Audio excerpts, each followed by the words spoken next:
If we really want to know about the personal identity, we need to know if there's any underlying basis that this label applies to, if indeed there is a location and someone dwelling there. And in order to look into that, all we have to do is say, okay, well, where is the I located? Where exactly is it located?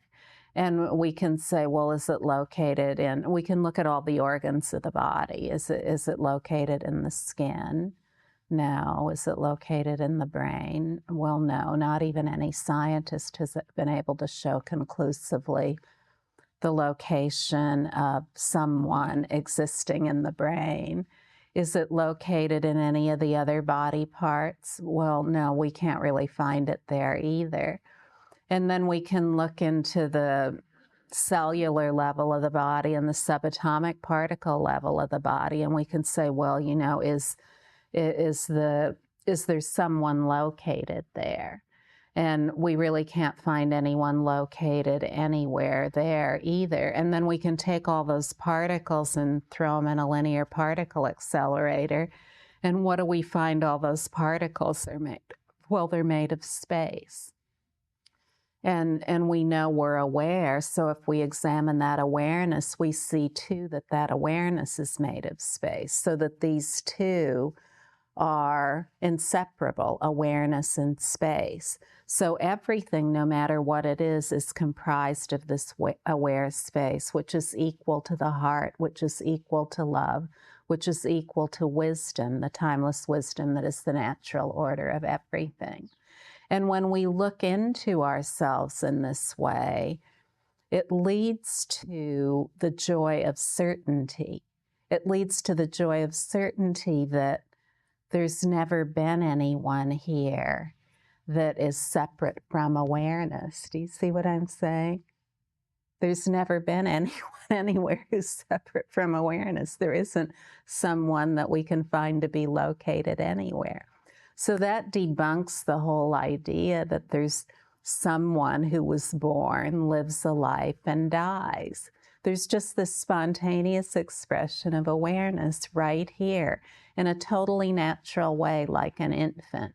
Maybe, you know, we have more information than an infant has, but we're equally at ease with all of the sensory impressions and everything that as an infant is. We never lose that natural responsiveness and freedom of everything as it is.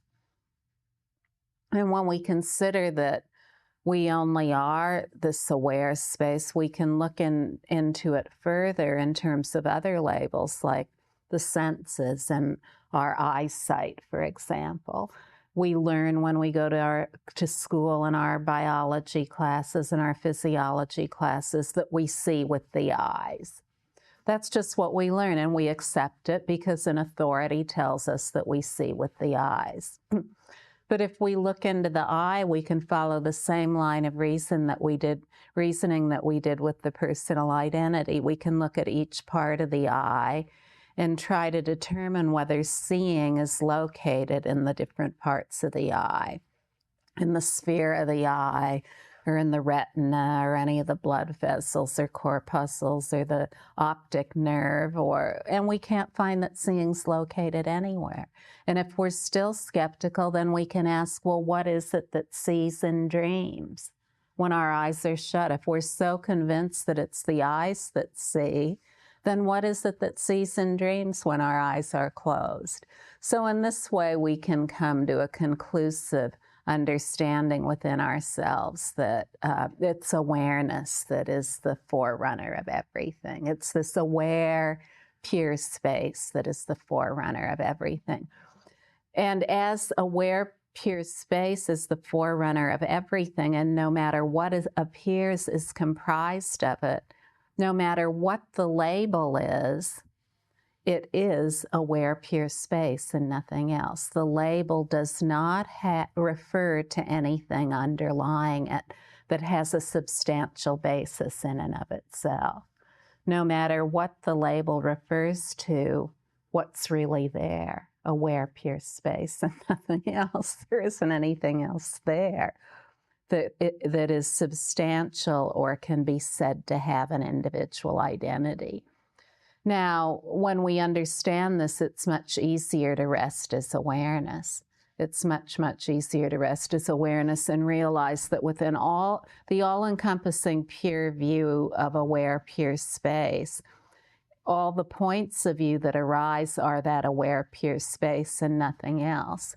They're the dynamic energy of that aware pure space and nothing else. Only awareness is real, and all points of view are awareness. To understand things in such a simple way really supports us in resting as awareness. And then in the moment of an appearance, we have a choice. We have a choice to rest as awareness and become familiar with that, or continue on the way we've been being, with attributing significance and importance to our points of view, and emphasizing them and talking about them a lot.